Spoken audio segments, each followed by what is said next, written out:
ನಮಸ್ತೆ ಸ್ನೇಹಿತರೆ, ನಾನು ನಿಮ್ಮ ಪ್ರವೀಣ್. ಗುರುಭಕ್ತಿ ಯೂಟ್ಯೂಬ್ ಚಾನಲ್ಗೆ ಸ್ವಾಗತ ಸುಸ್ವಾಗತ. ಸರ್, ದುಡ್ಡು ಸ್ಟಕ್ ಆಗಿದೆ ಸರ್, ಕೊಟ್ಟೋರು ವಾಪಸ್ ಕೊಡ್ತಾ ಇಲ್ಲ ಸರ್, ನಮ್ಮ ಹಣಗಳು ತಗೊಂಡು ಹೋಗಿದ್ದಾರೆ, ವ್ಯಕ್ತಿಗಳು ಸಿಗ್ತಾ ಇಲ್ಲ, ಅಥವಾ ಸಿಕ್ಕಿದ್ರೂ ಕೂಡ ಅವರು ದುಡ್ಡು ಕೊಡ್ತಾ ಇಲ್ಲ ಅನ್ನುವಂಥವರಿಗಾಗಿ ಈ ಪರಿಹಾರವನ್ನು ನಾನು ತಂದಿದ್ದೀನಿ. ಅದರ ಜೊತೆಗೆ ವ್ಯಾಪಾರ ಉದ್ಯೋಗದಲ್ಲಿ ಅಭಿವೃದ್ಧಿ ಆಗಬೇಕು, ನಮಗಿರುವಂಥ ಕಮಿಟ್ಮೆಂಟ್ಗೆ ಎಷ್ಟಿದೆಯೋ ಅದಕ್ಕಿಂತ ಕಮ್ಮಿ ಇನ್ಕಮ್ ಬರ್ತಾ ಇದೆ. ನಾವು ದುಡಿತಾ ಇದ್ದೀವಿ, ಕೆಲಸ ಮಾಡ್ತಾ ಇದ್ದೀವಿ, ಬಟ್ ಆದರೂ ಸಹಿತ ಕಮ್ಮಿ ಇನ್ಕಮ್ ಬರ್ತಾ ಇದೆ. ಕೆಲವ್ರಿಗೆ ಈ ಥರ, ಕೆಲವ್ರಿಗೆ ಇನ್ಕಮ್ ಬರುತ್ತೆ ಬಟ್ ಅದು ಮನೆಯಲ್ಲಿ ತಂಗ್ತಾ ಇಲ್ಲ ಸರ್, ಹೋಗ್ಬಿಡುತ್ತೆ. ಏನಾದರೂ ಒಂದು ಖರ್ಚು ಬರುತ್ತೆ ಸರ್, ಇದಕ್ಕೆ ಅಂತ ಎತ್ತಿಟ್ಟಿರ್ತೀನಿ ಸರ್, ಇದಕ್ಕೆ ಅಂತ ಚೀಟಿ ಹಾಕಿದ್ದೆ ಸರ್, ಇನ್ನೇನು ಚೀಟಿ ತೆಗಿಬೇಕು ಅಂದರೂ ಕೂಡ ಆ ದುಡ್ಡು ಬೇರೆದಕ್ಕೆ ಹೋಯ್ತು ಸರ್, ನಾನು ಪ್ಲ್ಯಾನ್ ಹಾಕಿದ್ದೆ ಈ ಚೀಟಿ ಇದಕ್ಕೆ ಅಂತಿತ್ತು, ಅದು ಬೇರೆದಕ್ಕೆ ಹೋಯ್ತು ಸರ್. ಈ ಥರನೂ ನಿಮ್ಮ ಸೇವಿಂಗ್ಸು ಕೂಡ, ಇನ್ಕಮ್ ಬಿಡಿ, ಇವಾಗ ಸೇವಿಂಗ್ಸು ಕೂಡ ಬೇರೆ ಯಾವುದೋ ವಿಷಯಕ್ಕೆ ಖರ್ಚಾಗ್ತಾ ಇರ್ತದೆ. ಸೇವಿಂಗ್ಸ್ ನಾವು ಯಾಕೆ ಮಾಡ್ತೀವಿ? ಬೇರೆ ಯಾವುದೋ ವಿಷಯಕ್ಕೆ ಮಾಡಿದಾಗ ಅದು ಬೇರೆ ಯಾವುದೋ ವಿಷಯಕ್ಕೆ ಖರ್ಚಾಗೋದು. ಇನ್ಕಮ್ ಇನ್ನೇನು ಪೇಮೆಂಟ್ ಬರ್ತೈತೆ, ಒಂದು ಸ್ವಲ್ಪ ಈ ಸಲ ಬೋನಸ್ ಸ್ವಲ್ಪ ಕೊಡ್ತೀನಿ ಅಂದವ್ರೆ ಓನರು, ಓಕೆ, ಈ ಸಲದಿಂದ ಸ್ವಲ್ಪ ಪೇಮೆಂಟ್ ಜಾಸ್ತಿ ಆಗ್ತೈತೆ, ಬರೋ ತಿಂಗಳಿಂದ ಈ ಪ್ರಾಬ್ಲಮ್ಗಳಿರಲ್ಲ, ಸತ್ಯವಾಗಲೂ ಆಗಲ್ಲ, ಅದು ಬೇರೆ ಯಾವುದಕ್ಕೋ ಖರ್ಚಾಗ್ತಾ ಇರ್ತದೆ. ಗೊತ್ತಾಯ್ತಾ ಇವಾಗ ಯಾವುದಕ್ಕೆಲ್ಲ ಈ ಪರಿಹಾರವನ್ನು ಮಾಡಬೇಕು ಅಂತ? ಮನೆಯಲ್ಲಿ ಯಾರಾದರೂ ಪರ್ಮನೆಂಟಾಗಿ ಪೂಜೆ ಮಾಡುವಂಥವ್ರು ಯಾರಾದರೂ ಇದ್ದರೆ, ಗೃಹಿಣಿಯರು, ಅವರು ಈ ಪರಿಹಾರವನ್ನು ಮಾಡಿ. ಹಸ್ಬೆಂಡು ಅಥವಾ ಯಾರಾದರೂ ಕೆಲಸಕ್ಕೆ ಹೋಗ್ತಾ ಇರ್ತಾರೆ ಸರ್, ಅವ್ರ ಕೈಯಿಂದ ಮಾಡೋಕ್ಕಾಗಲ್ಲ, ಕೆಲವರು ಹೆಣ್ಮಕ್ಳು ಆಗ್ತೀರಾ ನನಗೆ, ಅವ್ರು ಮಾಡೋಕ್ಕಾಗಲ್ಲ, ನಾವು ಮಾಡ್ಬೋದಾ, ಅವ್ರ ದುಡ್ಡು ಸ್ಟಕ್ ಆಗಿದೆ, ನಾವು ಮಾಡ್ಬೋದಾ? ಕಮೆಂಟ್ಸಲ್ಲಿ ನೆನಪಿರ್ಬೋದು ಯಾರ್ಯಾರಿಗೆ ಕಮೆಂಟ್ಸ್ ಕಳಿಸಿದ್ದೀರಾ ಅಂತ. ಅಂದರೆ ನಿಮ್ಮ ಕಮೆಂಟ್ಸ್ಗಳನ್ನ ನಾವು ಓದ್ತಾ ಇದ್ದೀವಾ ಅನ್ನೋದಕ್ಕೆ ಇದೊಂದು ಉದಾಹರಣೆ. ನಿಮ್ಮ ಕಮೆಂಟ್ಸ್ಗಳನ್ನ ಓದ್ತಾ ಇದ್ದೀವಿ, ಅರ್ಥ ಆಯ್ತಾ? ಸೊ ನಿಮಗಾಗಿ ಈ ಪರಿಹಾರ. ಕೆಲವರಿಗೆ ನಾವು ವೀಡಿಯೋ ಮಾಡಿ ಹಾಕಬೇಕಂತ ರಿಪ್ಲೈ ಕೊಟ್ಟಿರಲ್ಲ, ಖಂಡಿತವಾಗ್ಲೂ ಅದರ ವೀಡಿಯೋಗಳು ಬರ್ತಾ ಇರ್ತವೆ, ಇನ್ನೂ ಭಾಳಷ್ಟು ವೀಡಿಯೋಗಳು ಬರುತ್ತೆ ಕಮೆಂಟ್ಸಿಗೆ ಸಂಬಂಧಪಟ್ಟಂತೆ. ಸರಿ, ಏನು ಮಾಡಿ ಅಂದರೆ, ಒಂದು ತಾಂಬೂಲ ತಟ್ಟೆ ತೊಗೊಳ್ಳಿ, ಓಕೆ, ದೇವ್ರ ಕೊಂಡಿನಲ್ಲಿ. ಅದರಲ್ಲಿ ಅಕ್ಷತೆಯನ್ನು ನೀವು ಮಾಡಿ ಹಾಕಬೇಕಾಗುತ್ತೆ. ಅಕ್ಷತೆ ಯಾವ ಥರ ಇರಬೇಕಂದ್ರೆ ಒಂಥರ ಗುಡ್ಡದ ಥರ ಮಾಡಿ ಇರಬೇಕು, ಆಯಿತಾ? ಒಂಥರ ಗೋಪುರದ ಆಕೃತಿಯಲ್ಲಿ ಅಕ್ಷತೆ, ಅಷ್ಟು ಅಕ್ಷತೆಯನ್ನು ನೀವು ಮಾಡಿ ನಿಮ್ಮ ದೇವರ ಕೋಣೆಯಲ್ಲಿ ಸ್ಥಾಪನೆ ಮಾಡಿ. ಅದರ ಮುಂದೆ ಒಂದು 9 ಮಣ್ಣಿನ ದೀಪ ತಗೊಳ್ಳಿ. ಎಲ್ಲವೂ ಮಣ್ಣಿನ ದೀಪ ಇರಬೇಕು, ಹೊಸದಿರಬೇಕು, ಅಂಗಡಿಯಿಂದ ತನ್ನಿ. 9 ಮಣ್ಣಿನ ದೀಪಗಳನ್ನು ಹಚ್ಚಿ. ಮಣ್ಣಿನ ದೀಪದಲ್ಲಿ ತುಪ್ಪ ಹಾಕಬೇಕಾ ಸರ್ ಅಂತ ಹೇಳಿದ್ರೆ, ಯಾರಿಗೆ ಸಾಧ್ಯವಿಲ್ಲವೋ ಎಳ್ಳೆಣ್ಣೆನೂ ಹಾಕಿ, ಪರವಾಗಿಲ್ಲ. ಸಾಧ್ಯ ಇದೆ ಸರ್ ನಮ್ಮ ಕೈಯಿಂದ ಅಂದರೆ ತುಪ್ಪ ಹಾಕಿ, ಆಯಿತಾ? ಸಾಧ್ಯ ಇದ್ದವರು ತುಪ್ಪ ಹಾಕಿ. ನೋಡಿ, ಫಸ್ಟ್ ಡೇ ನಾನು ತುಪ್ಪ ಹಾಕಿದೆ ಸರ್, ಸೆಕೆಂಡ್ ಡೇ ಎಳ್ಳೆಣ್ಣೆ ಹಾಕಿದೆ ಸರ್, ಆಗಲ್ಲ. ಎಳ್ಳೆಣ್ಣೆ ಹಾಕೋರು ಎಳ್ಳೆಣ್ಣೆ ಹಾಕಿ, ತುಪ್ಪ ಹಾಕೋರು ತುಪ್ಪ ಹಾಕಿ. ಈ ಗೋಪುರದ ಥರ ಮಾಡಿದಿರಲ್ವ ತಾವು, ಅದರ ಮೇಲೆ ಶ್ರೀಯಂತ್ರವನ್ನು ಸ್ಥಾಪನೆ ಮಾಡಿ. ಶ್ರೀಯಂತ್ರ ಇವಾಗ ಎಲ್ಲ ಕಡೆಯೂ ಲಭ್ಯ ಇದೆ, ತಾವು ಹುಡುಕಬಹುದು, ಸಿಗುತ್ತೆ. ಮನೆಯಲ್ಲೇ ಇದೆ ಸರ್, ಅದನ್ನು ಇಡಿ, ಓಕೆನಾ? ಅದನ್ನು ಇಟ್ಟು ಆ ದೀಪವನ್ನು ಬೆಳಗ್ಗೆ ಅದರ ಸಮ್ಮುಖದಲ್ಲಿ ಕೂತ್ಕೊಂಡು ಕುಬೇರ ಲಕ್ಷ್ಮಿಗೆ ಸಂಬಂಧಪಟ್ಟಂಥ ಮಂತ್ರ ಜಪವನ್ನು ಮಾಡಿ. ಸಪ್ರೇಟ್ ಮಾಡಲ್ಲ ಸರ್. ಕುಬೇರ ಮಂತ್ರ 108 ಸಲ, ಲಕ್ಷ್ಮೀ ಮಂತ್ರ 108 ಸಲ, ಸೂಪರ್. ಶ್ರೀ ಸೂಕ್ತ ಪಾರಾಯಣ ಮಾಡಲ್ಲ ಸರ್, ಮಾಡಿ. ಲಕ್ಷ್ಮೀ ಅಷ್ಟೋತ್ತರ ಸರ್, ಮಾಡಿ. ಲಕ್ಷ್ಮೀ ಸಹಸ್ರನಾಮ ಸರ್, ಮಾಡಿ. ಲಕ್ಷ್ಮೀ ಸ್ತೋತ್ರ ಸರ್, ಮಾಡಿ. ಲಕ್ಷ್ಮೀ ಹೃದಯ, ಸೂಪರ್ ಅಂದರೆ ಸೂಪರ್. ಇದರ ಒಂದು ಬೇರೆ ಬೇರೆ ಪ್ರಯೋಗಗಳಿದೆ, ಸಾಧ್ಯ ಆದರೆ ತಿಳಿಸ್ತೀನಿ. ನೋಡಿ, ಈ ಥರ ಮಾತಾಡ್ತಾ ಇದ್ದಾಗ ನನಗೆ ಇದೆಲ್ಲ ನೆನಪಾಗುತ್ತೆ. ಸೊ ಇದರ ಬೇರೆ ಬೇರೆ ಪ್ರಯೋಗಗಳಿದೆ. ನಾರಾಯಣ ಹೃದಯ, ನಮ್ಮ ಲಕ್ಷ್ಮೀ ಹೃದಯ, ಬಹಳ ವಿಚಿತ್ರವಾಗಿರುವಂಥ, ಬಹಳ ಸೂಪರ್ ಆಗಿರುವಂಥ ಪ್ರಯೋಗಗಳಿದೆ. ಖಂಡಿತ ನಾನು ತಿಳಿಸ್ತೀನಿ ಯಾವ ರೀತಿ ಮಾಡಬೇಕು ಅಂತ. ಯಾಕಂದರೆ ನಮ್ಮ ಒಂದು ಸಂಸ್ಥೆ ಏನಾಗ್ಬಿಟ್ಟಿದೆ ಅಂದರೆ, ತುಂಬ ಸರಳ ಪರಿಹಾರಗಳನ್ನ ಕೊಡೋದ್ರಲ್ಲಿ ಫೇಮಸ್ ಆಗಿಬಿಟ್ಟಿದೆ.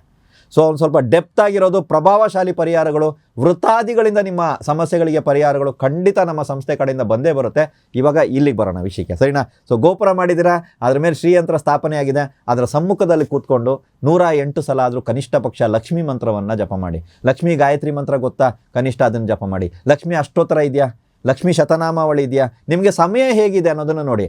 ಆದರೆ ಯಾವಾಗ ಮಾಡಬೇಕು ಸರ್ ಅಂದರೆ, ಶುಕ್ರವಾರದಿಂದ ಪ್ರಾರಂಭ ಮಾಡಿ, ರಾತ್ರಿ ಒಂದು 10 ಗಂಟೆಗೆ ಮಾಡಿ, ಆಯಿತಾ?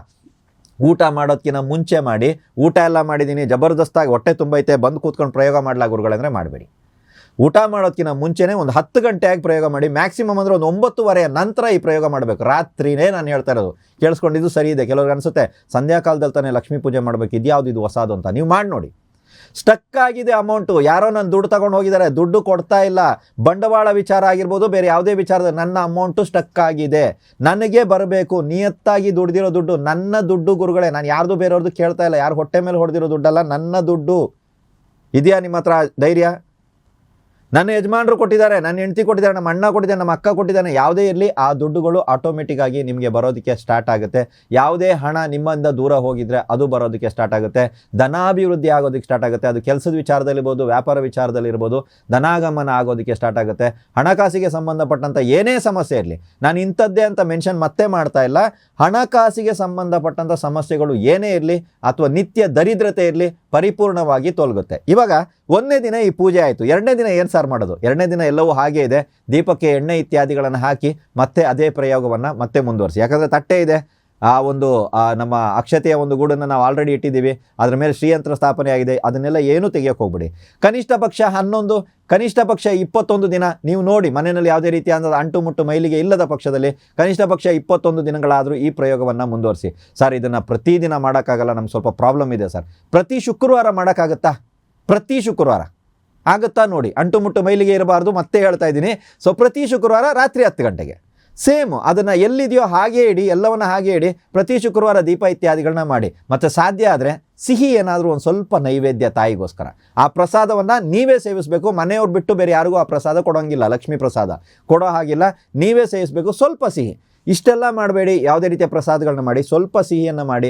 ಪ್ರಸಾದ ಸ್ವೀಕರಣೆಯ ನಂತರ ರಾತ್ರಿ ಭೋಜನವನ್ನು ಮಾಡಿ. ನೀವು ಈ ಪರಿಹಾರ ನಿಮ್ಮ ಜೀವನದಲ್ಲಿ ಧನಕ್ಕೆ ಸಂಬಂಧಪಟ್ಟಂಥ ಯಾವುದೇ ಹಣ, ಯಾರೋ ಒಬ್ಬರು ನನಗೆ ಮೋಸ ಮಾಡಿದ್ರು, ಯಾವುದೋ ಒಂದು ದುಡ್ಡು ಬರೋದಿದೆ, ಈ ಥರದ್ದೆಲ್ಲ ನೊಂದ್ಕೊಳ್ಳುವಂಥ ಯಾವುದೇ ವ್ಯಕ್ತಿಗಳಿರಲಿ ಈ ಪರಿಹಾರ ಮಾಡಿ. ಸರ್ ಅತಿ ಸಾಲ ಸರ್, ತೀರ್ಸೋಕ್ಕಾಗ್ತಾ ಇಲ್ಲ ಸರ್. ಸಾಲ ತೀರ್ಸೋದಕ್ಕೆ ಯಾವುದೇ ಪರಿಹಾರಗಳು ಇಲ್ಲ. ಆದರೆ ಧನಾಗಮನ, ದುಡ್ಡು ಇನ್ಕಮ್ ಜಾಸ್ತಿ ಆದಾಗ ಆಟೋಮೆಟಿಕ್ಲಿ ಸಾಲ ತೀರುತ್ತೆ. ನಾನು ತುಂಬ ಜನರಿಗೆ ಹೇಳ್ತೀನಿ ಈ ಪರಿಹಾರ, ಅರ್ಥ ಆಯ್ತಲ್ಲ? ತುಂಬ ಜನ ಕೇಳ್ತಾರೆ ಸರ್ ಇದು ಮಾಡಿದ್ರೆ ದುಡ್ಡು ಬಂದ್ಬಿಡುತ್ತಾ ಅಂತ. ದುಡ್ಡು ಬರಲ್ಲ ಸ್ನೇಹಿತರೆ, ನಾನೇ ಒಪ್ಕೋತೀನಲ್ವಾ, ಬರಲ್ಲ. ಸರಿನಾ? ನಾನೇನು ಹೇಳ್ತಾ ಇದ್ದೀನಿ ಅಂದರೆ, ಆ ದುಡ್ಡು ಬರೋದಕ್ಕೆ ಅಥವಾ ಸಂಪಾದನೆ ಮಾಡೋಕ್ಕೆ ಅವಕಾಶಗಳಿದೆಯಲ್ಲ, ಆಪರ್ಚುನಿಟಿ, ಅದು ಬರುತ್ತೆ ನಿಮಗೆ. ಅದನ್ನು ಇಟ್ಕೊಂಡು ಮುಂದುವರಿಯೋದನ್ನು ನೋಡಿ, ಖಂಡಿತವಾಗ್ಲೂ ಸಾಲ ಆವಾಗ ತೀರುತ್ತೆ. ಅರ್ಥ ಆಯ್ತಲ್ವಾ? ಈ ಪರಿಹಾರವನ್ನು ಮಾಡಿ ನೋಡಿ. ಮನೆಯ ಯಾರಾದರೂ ಒಬ್ಬ ಸದಸ್ಯರು ಕಂಟಿನ್ಯೂ ಆಗಿ ಈ ಪರಿಹಾರವನ್ನು ಮಾಡ್ಬೋದು. ಸರ್ ಅವ್ರಿಗೋಸ್ಕರ ನಾನು ಮಾಡಲ ಅಂತೆಲ್ಲ ಕೇಳ್ತಿರಲ್ವಾ? ನಿಮಗೋಸ್ಕರನೇ ಕೊಡ್ತಾ ಇದ್ದೀನಿ. ಯಾರಿಗೋಸ್ಕರ ಯಾರು ಬೇಕಾದ್ರೂ ಮಾಡ್ಬೋದು.